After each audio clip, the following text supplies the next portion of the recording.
Yo, and welcome to episode 25 of the Right Hand Drive Guys podcast.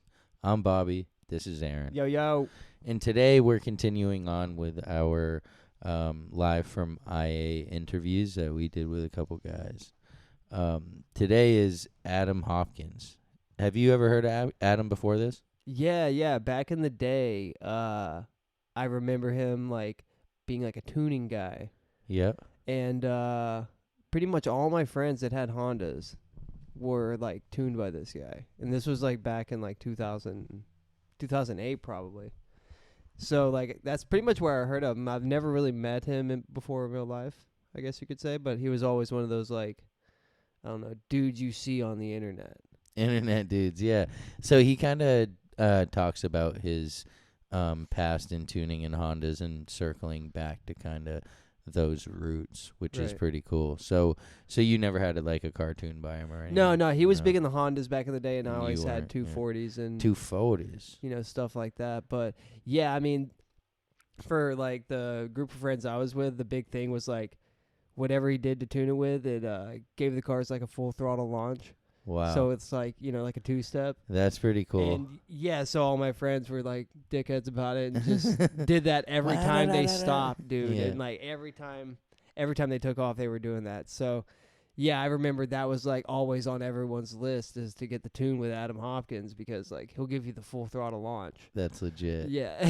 Yeah. So he's a pretty cool guy. Like I spent quite a bit of time sitting at the booth at Import Alliance just chopping it up with him. Yeah. And he for sure has like a unique insight and ability on kind of sourcing good deals. He's like a good deal finder. Some people are just good at that. Right, and for sure. He's definitely, from what I've gathered, one of those guys. And has a lot of other cool hobbies like whitewater kayaking and hiking through the Grand Canyon. Seriously, my neck hurt from turning it, looking at him, talking to him for so long. He is a really interesting guy. So, you ready to get into it? Yeah, let's start it. All right, cool. So, this is Adam Hopkins in his 1989 Nissan Skyline R32 GTST. Hey, and welcome back to another episode of Right Hand Drive Guys. Today we have Adam Hopkins. What's up, Adam? What's going on, man? How are you? Pretty good, man. So Adam's out here at Import Alliance, and he is actually in our booth out here. We're live, and he's got his beautiful 89 GTST with all kinds of stuff done to it. Why don't you give us a little rundown? Man, my buddy owned the car, Squirt. Shout out to Squirt. Oh, this is a Squirt car? Yeah. Oh, hell yeah, that's dope. So Squirt had that car for a long time, and like it's a joke every time I go there. Like, hey man, when you gonna sell me that Skyline? When you gonna sell me that Skyline? And I bought a Gixxer 1000 because I like motorcycles too. And like 2 days after I bought that motorcycle, Squirt hits me up and is like, hey man, I got the cheapest GTST in the nation for sale. If you want it, come get it. Damn, that's a homie hookup. Yeah. And I was like, dude, just let me get my motorcycle sold. And then I'll have the cash to come get that car from you. And then did not look like it does now. It's been a full respray and engine out, engine bay, door jams, trunk. Everything. So this is an Adam Hopkins car now. Yeah. This ain't even a Squirt car no more. No. Okay, all right, that's dope. So that motor though, when you opened that hood, that I was like, oh shoot, what do you got going on there? Because that's not original. I had the RB20. I ended up putting like a GT30R on the RB20, and the thing ripped, man. It was a fun little car. I'm guessing 300 horsepower. Spunky. Yeah, a fun car, and second gear was useless. Just a fun little ripper. And then I got to where I was going to paint it, and so I figured, hey man, I got the engine and everything out of it anyway, so let me upgrade the stuff while I'm in here. I'm the Facebook bandit, and I scoured Facebook Marketplace, and then found a guy that had a Neo engine completely torn apart. And he think he wanted $1,500 for it. Oh my gosh! So I went over there, dude, and when I tell you, like every bolt was out of the engine, like so it was work. Yeah. The cam caps were all mixed matched on the rods. Like It was just literally 2 5-gallon buckets full of bolts and parts, and then like the block and the head. You saved it. Well, yeah, and then I just told him, I was like, bro, I don't know what's missing or how much it's going to take to get this car, the engine back to where it can perform the way it is. And, if you're looking for OEM hardware, trying to get stuff back right, it will nickel and dime you to death. So I told the guys, like, hey, man, I'll give you $800 for the parts you got here. Oh, my gosh. I gave him $800. I went home. I kid you not, there was one bolt missing out of all the. That's it? Yeah. Like he did pretty good Yeah, then. like, because I took all the parts, laid them out on the floor of my shop, laid all the hardware with it, built the engine, essentially laid it out on the floor saying, okay, everything's here. I ended up leaving the everything looked good on the engine. I put new bearings. So the in block was all good. I just ball honed it. Oh wow. Put piston rings in it, put it together, and new bearings. The head has Kelford, the Type B cams. I don't know the specs on it by heart, but yeah, it's the biggest cams that Kelford offers for that engine without ordering custom cams. So probably down low idles a little. Yep. And I could kind of tell when you pulled in. I'm like, okay, that thing's got something in it. Yeah, it's runs good. It so what happened? I got the motor running, and then this is a FYI for anyone that has an RB engine out there.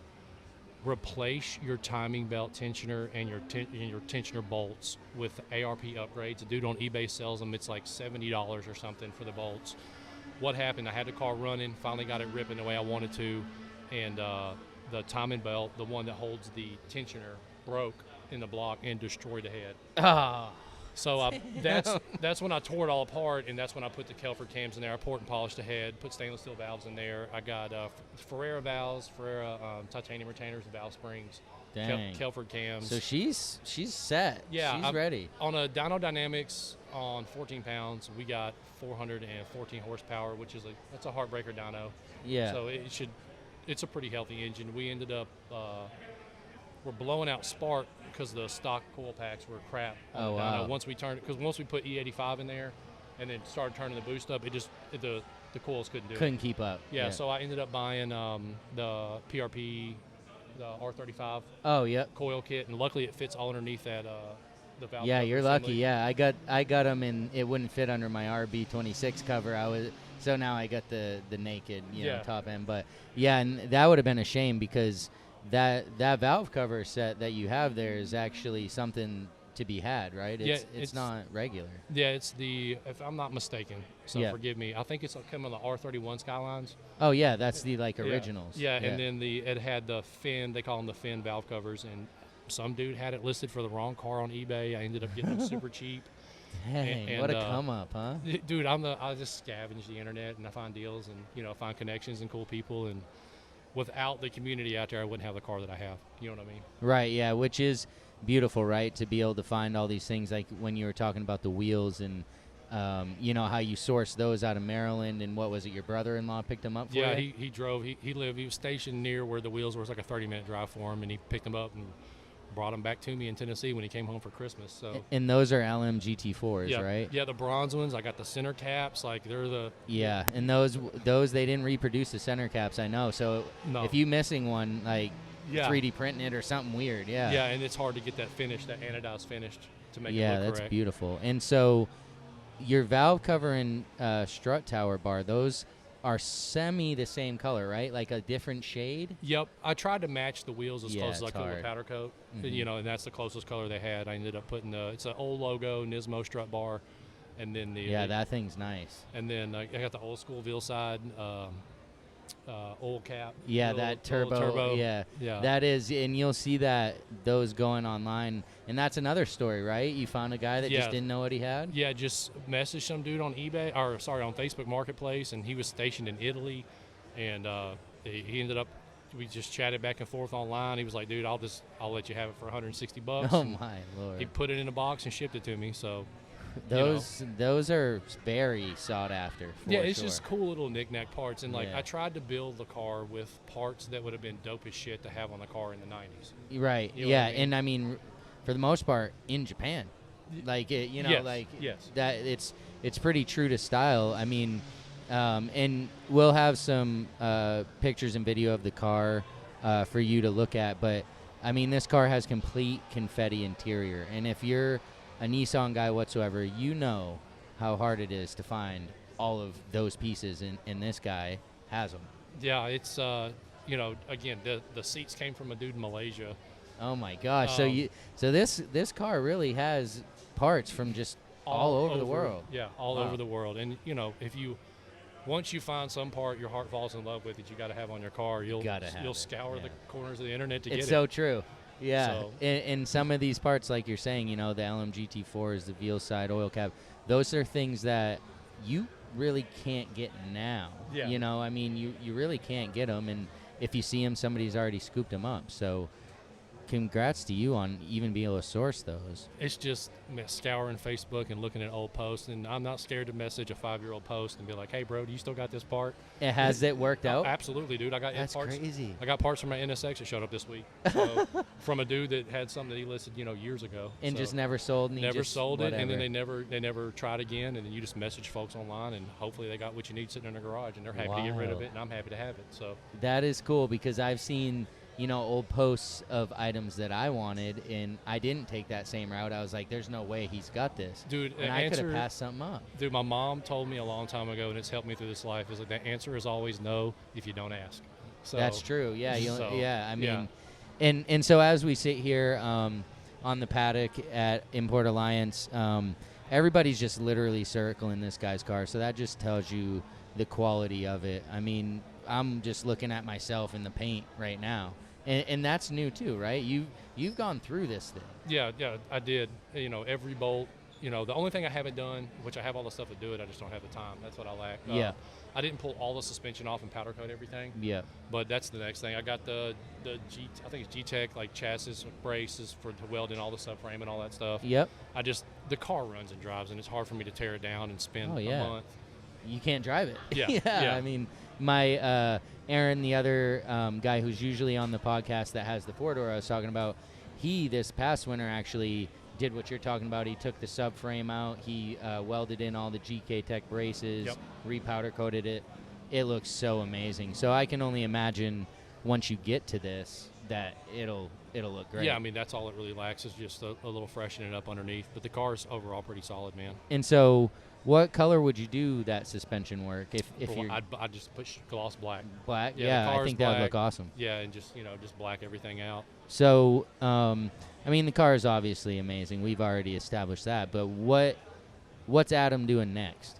Oh man, I have too many projects. I got a 1973 Datsun 240Z that I've been restoring for the past, I want to say, decade. Yeah, that's a And- classic, though. And it's been, no expense spared, like full rotisserie. I've done all. Oh, wow. Yeah, like I sandblasted myself every inch of that car. I've sanded on every inch of that car.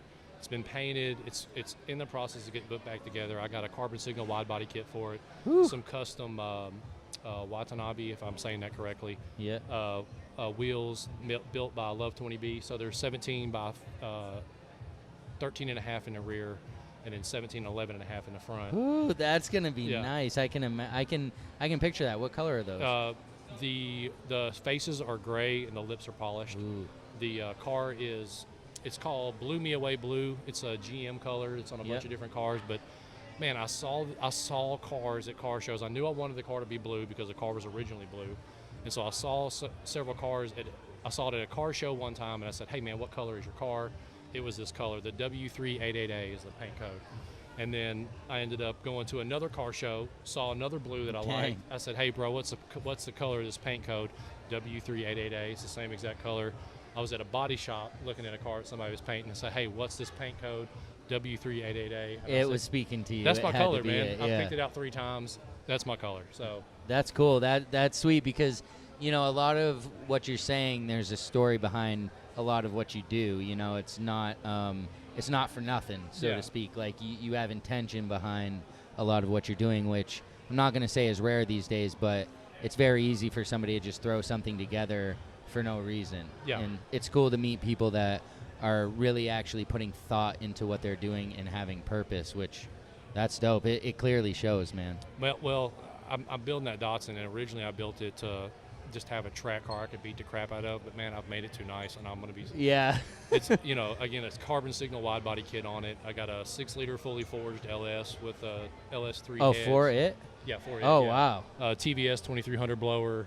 So brand new she's trim mean. and Q56. Like, it should be a 700 horsepower car all day. It'll need those 13-inch wide wheels in the rear. It has every piece that T3 offers for that vehicle. Oh, so, wow. It's all the suspension, the R230 rear and differential upgrade. Like, it's, So you don't play around. When you do a project, it's done right, or it just doesn't get done. Right? Yeah, and that's the problem with the car is that it doesn't get done. And, man, I've in 10 years since when I bought the Datsun, I had to ask my girlfriend at the time. She's my wife now, but I was, we were serious enough to where if I'm going to buy something, I got to talk to her about it. Right. And I was like, can I go buy this Datsun? It was $300, and $300 at the time was a lot of money to me. Yep. And like I've been building this Datsun, and I care so much about it, and have so much time and love into it that like the budget keeps changing because my lifestyle's changed, my incomes went up. Right. And so like some of the parts that I was originally going to put in there didn't make the car, and I sold them. But like when I finish that car, it will be super nice.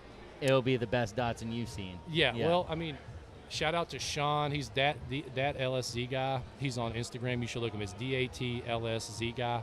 He has a carbon signal kit, and I actually became friends with him just because I bug people on the internet, like I was telling you. Yeah. And he had that carbon signal wide body kit on his Datsun, so I wanted tips and pointers on how to, how do I get this kit installed? Because like I'm so picky and OCD about my paint and body work that it took me a year to get that kit fitting the way that I wanted to fit on that car. A lot of trimming, a lot of cutting, a lot of nut certs, a lot of love. Yeah. But it's nice now. Small changes. But yeah, he's a good friend. He lives in Houston. He showed up to my house one day just because we're internet strangers, and he was in the area. He was like, dude, let me come meet you face to face. Yeah, the internet certainly has changed how everyone, but car people communicate and do business, which is really cool because without the internet, I mean, you wouldn't have found that guy. No, Yeah. and it's just cool that you have people out there that have the skill sets to build the quality of cars that guy, that Sean has built, and then he's willing to share that knowledge with you to help you pursue the build that you're shooting for. You know what I mean? Right, and in turn, now you're putting together quality like he does, maybe not at the same rate or whatever, but all in all, now you've stepped your quality level up because of him, which is sweet. You're only as good as the information you have and the people you surround yourself with, and you know what I mean? He's a super good guy. So, Sean, I do appreciate you. Sorry for all my questions. No, but that's cool. That's what makes us car guys, right, is that willingness to kind of share, I mean, you get the guys who are maybe a little stingy, they don't understand yet, but I feel like for the most part, the love of the cars goes beyond the ego. Yeah. Yeah. So real quick before we wrap this up, I know you got a 91 NSX. I heard you talk about it. Yeah, that's another project I got. You can't hide it, man. Yeah. Tell us a little bit about it. It's got a Love Fab turbo kit on it. I bought the car. It was a total disaster. Just like there's a trend here. Yeah. It appears that some shop that spells custom with a K and a Z worked on the car back in the early 2000s. Yeah. You know what I mean? So like it was just a basket case, non-OEM carpet. It had carpet on some of the interior pieces and like the crappy carbon fiber trim all over everything, and no maintenance vehicle history on the car. But I'm respraying the bumpers. I've got the interior looking good on it. I've got every piece to do the maintenance on the car in my shop. I just got to have the time to drop the engine. Get it all. Yep. And then the last car I got I'm messing with right now is a 93 Mazda RX-7 FD. Ooh, is it USDM? Yeah, USDM. Oh, nice. Yeah. Was it touring or what was it? I don't even know enough about it to tell you the honest answer that correctly. Yeah, it was at factory turbo. Yeah, factory. Oh shoot, yeah, you're in good shape. Yeah, it was one of those deals where the dude, again, Facebook banned it. The dude posted the car.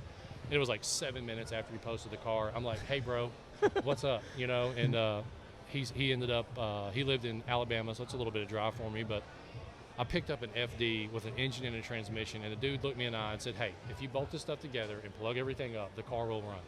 And I said, okay, and I paid him $7,500 for this car. Oh my gosh. And and it's not, again, it needs paint, it needs right, some love, of course. but I bolted everything together. The car freaking ripped. And then once I tore it apart, now I've got into like zinc plating all my hardware to make my stuff look good. Yeah. So I tore the whole engine apart, powder coated everything, zinc coated everything, sprayed the engine bay, and I'm about to put the engine transmission back in the car. But like when I tore all that stuff off to clean it, you could see where somebody had ported the hell out of this motor that's in the car. So it had motor work. Yeah, and it had an aftermarket ECU in it. Like it had what is that little thing called? I ended up buying a Link. That's what I have on the Skyline is a Link ECU. I have a Link for the RX-7. Okay. I'm converting it to drive-by-wire. So that gives me okay. cruise control options. It gives me idle control much better than what an IACV is going to do. Wow. So wow, man. So from what I've gathered, is that you do stuff right. Man, I don't, dude. I do that. I mean, I'm an idiot, dude. I don't know what I'm doing. You know what I mean? But I mean, it seems to be working because not only do you have a beautiful car sitting in front of us, you have many projects that, of course, at your own rate, once you're done with, these are like you're gonna have like kind of a dream garage in your own dude, right. I tell myself all the time, it's like I'm lucky to have the life I live. I work really hard for what I do for a living. I'm able to provide for my family. I'm thankful for everything I have. But man, like I literally have like my my Gran Turismo playlist in my garage. You know what I mean? It's like the cars that I love, that I always, never thought that I'd be able to own, and I have them. I have them in my shop. The last one I'm missing, and it's probably my least favorite out of all of them, is a Supra. Yeah. I mean, I like a Supra. Don't get me wrong. Yeah, It just didn't tick the same boxes that an NSX does for me. If Right. That makes sense. Oh, for sure. I hear you. I've always been a big Honda guy, so when you said NSX, I perked right up like, oh, really? What you got? Yeah. And so this is a reoccurring theme that I found in all of, this communication that I've done with import car guys is Gran Turismo really set us all up for this. Everybody says what you just said.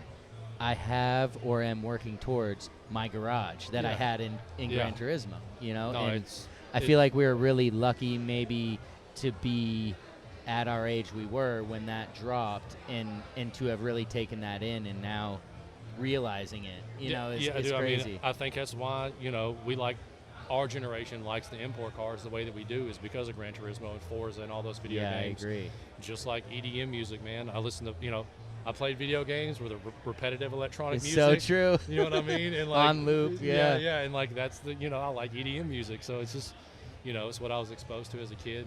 And, I have found that I like working on cars more than I actually like having a finished car. Does that make sense? Yeah, it's the hunt of the parts. process, and I agree. Finishing at something, saying, "Man, that looks clean," or "Man, I did a good job with that," or Yeah, I'm but really then you're like, happy. so what's next? And you're Yeah. like, but this is kind of done. What do Yeah. I do? Yeah. And then Adam has 3 other cars he needs to finish. I Yep. mean, which is where it's at, right? I mean, I'm Yeah. in the same situation in that sense. Is you check one off and you just move on to the next, right? Yep. Because otherwise you're kind of bored. Yeah. Yeah. And then what? You're gonna get in trouble or something. So Yeah. might as well just buy another car. And man, I'm gonna hit you up next time because it seems that you know how to get the deals. Man, I just scour Facebook Marketplace, dude, and like you go to different areas to set up reminders or keywords and searches. So you're gonna stand a much better chance finding an NSX from somebody in Miami than you are in Nashville, Tennessee. Right. And so, like, if you want to go put a reminder in California for whatever car you're looking for, as soon as something hits Facebook Marketplace, you get a reminder on your phone, and that's how you find the deals. Oh, I see. So you're getting, it's beeping on your phone, and you're like, You're going, and you're hitting boom, them. just listed. Yep. Yeah, this item just listed. That's sweet. And, like, Everybody listen up because this man's giving you the key right here. yeah, dude, you set your searches up for Nismo, set your searches up for Datsun, set your searches up for and then NSX. get those notifications. Yeah, because, I mean, dude, there is people out there that have things that they have no idea the true value of. You know what I mean? Of Which is wild. Which, Because to a guy like you or me, right, these LMGT4s, high value, right? Yes. Like they are a very unique and rare part. To the guy that had them, maybe they're just a set of wheels that say Nismo on them. Yeah. They may have came on some roller beater car that he has True. no idea what he's really got. Because do you know what these LMGT4s came on stock? Were they the? They, I don't know. I know the owner before me had them on a 300ZX. Yep. And so just tip out there, the GTST wheel fitment on the LMGT4s is the same as a 300ZX. Wow. So that was a good deal. Good yeah, score. so it fit, like these won't fit the way it would on a true GTR. I see. Okay. So. Wow. Yeah. Good. What do you know? Are there a little bit different offset front and rear? Yes, they're different offsets. I can't tell you by chance. But yeah, if I you- can tell. Yeah. They're a little different. Yeah, if you look online, you can find the specs. Yeah. And are those 17s or 18s? They're 18s. Nice. Yeah, those are beautiful. Thank you. This is a really good experience, Adam. I appreciate you coming through. I definitely appreciate you getting in the booth. Shout out to Squirk for hooking that up. Now I see why. Yeah. now I get it. Yeah. It was a Squirk car, man. Yeah. So that's awesome, man. It was a pleasure to meet you. And what do you have an Instagram? Yeah, it's ECU Adam. So ECU Adam. ECU And Adam. that comes from, I used to do the I was a tuning guy back Oh, in the day. okay. So I used to tune Hondas, like, to get myself through college. And Chrome and stuff. Chrome was like what I started off with. I ended Yep. up doing. I did not do Hondata, and I do not do Hondata No. because Hondata sued one of my friends. So if you support Really? Hondata, you are not doing a cool thing. Ooh, So, yikes. yeah. Dave Dang. Blundell. Dave Blundell was like, he started the pgmfi.org. Yep. So this is like way back in the day before anybody knew what Chrome or chip and ECU was.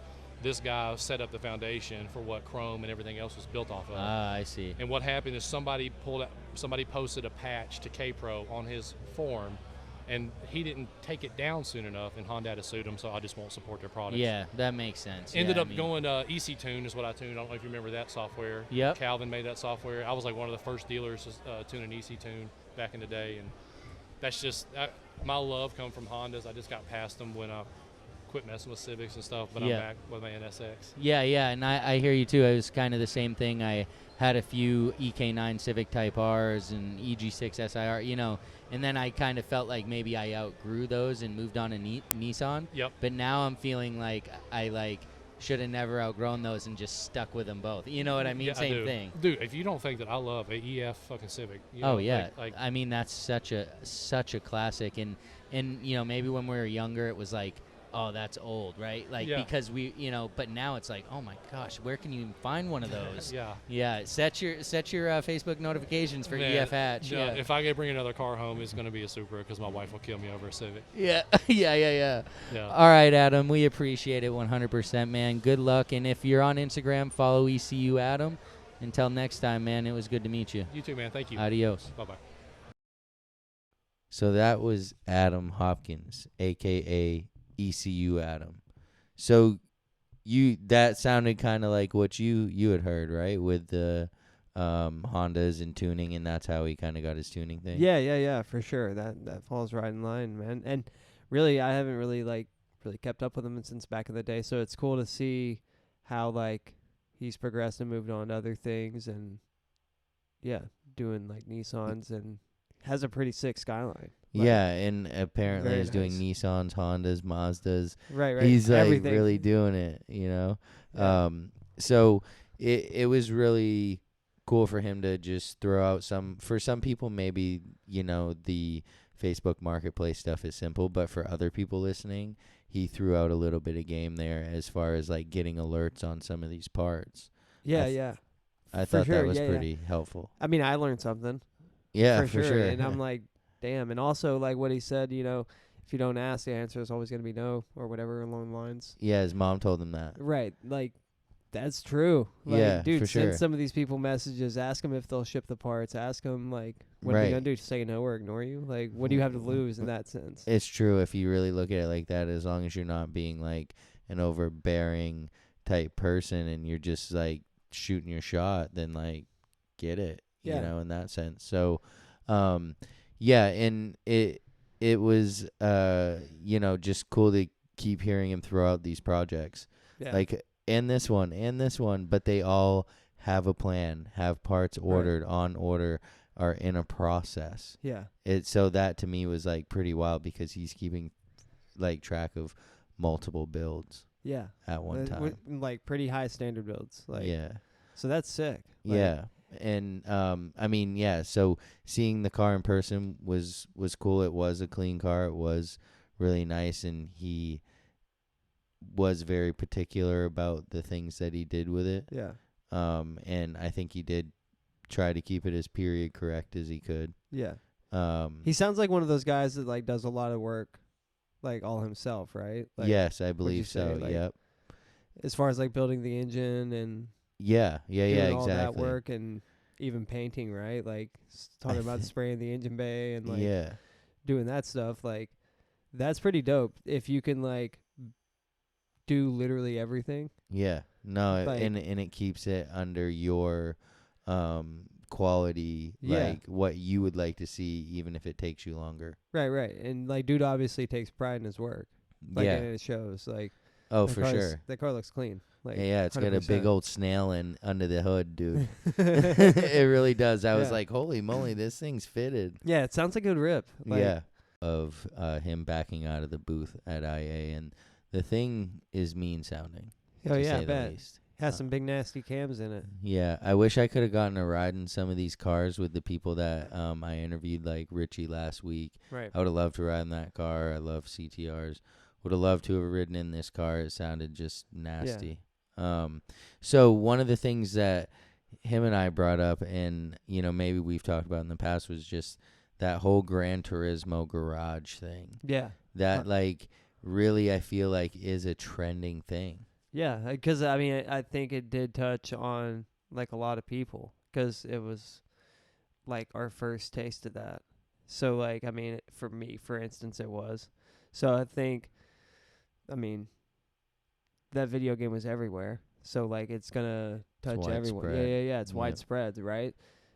And yeah, it was the first one that used like real manufacturers, real images of the cars, like right, real sounds. Yes, and, like, for all sure. that. It was like next level. Mm-hmm. Even though the graphics, compared to nowadays, Yeah. it's a little a little lackluster. But back then, it was like you could see what these cars were like.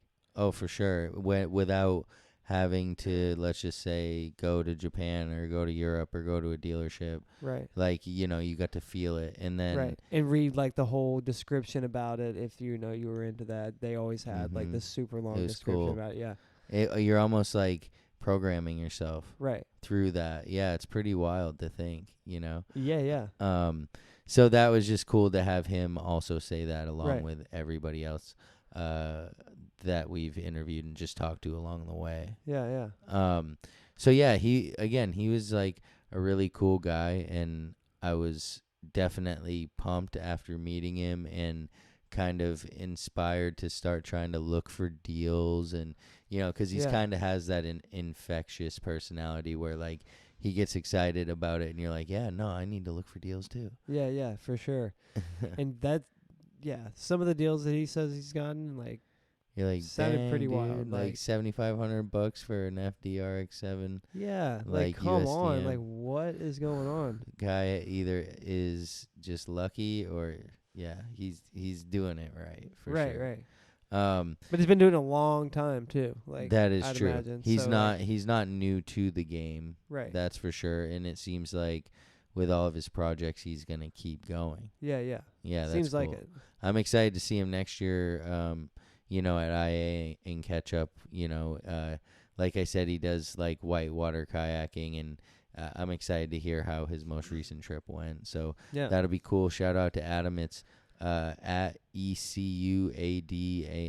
Oh yeah. Yeah, and so check us out at RHD GUIS, and you can find us on YouTube as well. But for now, I'm Bobby. This is Aaron. See ya. Peace.